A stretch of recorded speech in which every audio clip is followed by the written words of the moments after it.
What's up guys, leo ndio kuonyesha how to withdraw from Discord earnings.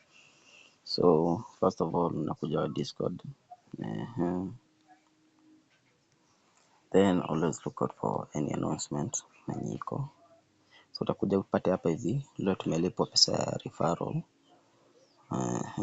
So once umpate confirmation that the money has been processed, all you have to do is open your email. Then hapo utapata wave audio at 5:52 am walikuwa washakutumia do. So this is how to cash out.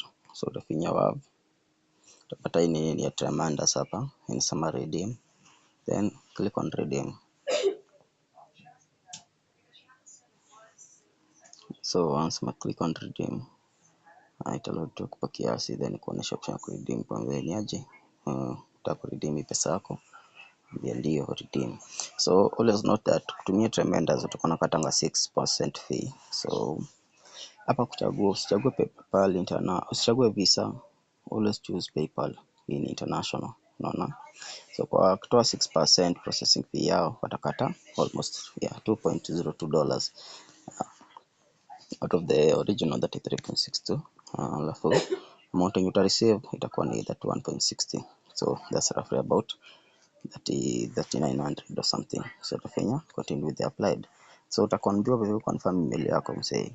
So hapa hivi confirm email unaweza ka email yote as long as it's working kana PayPal.